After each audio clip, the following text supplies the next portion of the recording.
Charlotte, North Carolina, Hendrick Motorsports enjoyed a laser-frenzied, glowstick-filled evening Thursday night as it unveiled its 2018 Monster Energy NASCAR Cup Series paint schemes in the ballroom adjacent to the NASCAR Hall of Fame.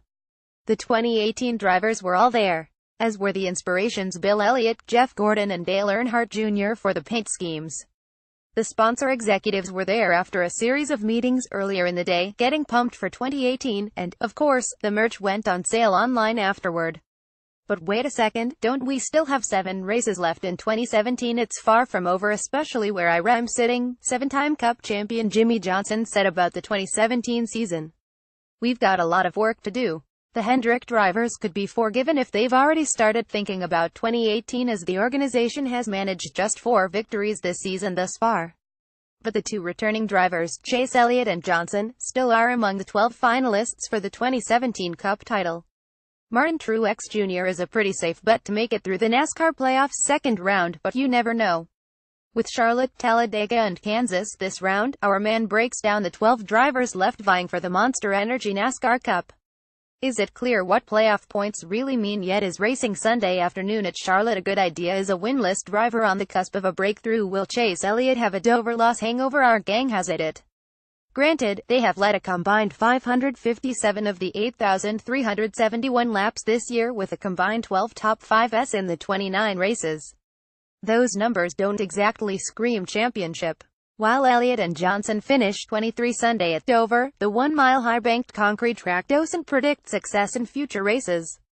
There are 1-mile high-banked tracks, and no concrete tracks, left on the schedule. The quarterfinal round sandwiches a pair of 1.5-mile tracks, Charlotte this weekend and Kansas in 2 weeks around the restrictor plate roulette of Talladega. The semifinal round features a short track Martinsville, a 1.5-miler Texas and a 1-mile flat oval Phoenix before the championship is decided on the 1.5-mile progressively banked oval at Homestead. Our speed is up there now, and you just can't make any mistakes, and you've just got to be there, team owner Rick Hendrick said. If we can get there to Homestead, we can win it. We haven't been leading that many laps until Sunday, and we finished second and third and all those top guys were there. So, we've just got to keep executing like we did Sunday and see how we end up. With all that, it would seem that the drivers would want to remain focused on 2017.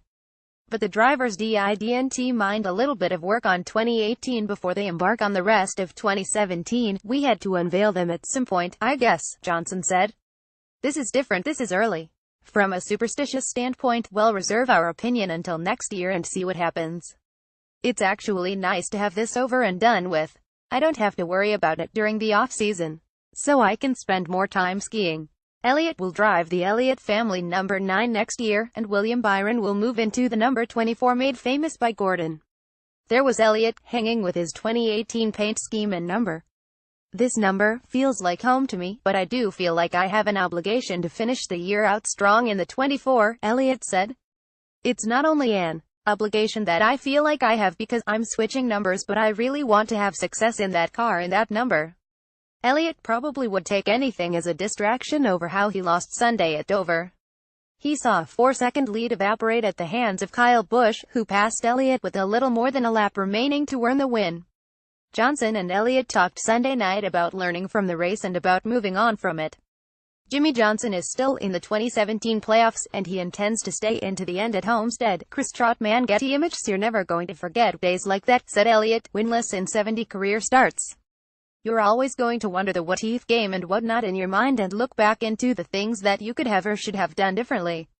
Thanks to his 3 wins, Johnson is 5th in the standings while Elliott is 10th. They likely will need to qualify well and earn some stage points during the second round if they want to advance by points.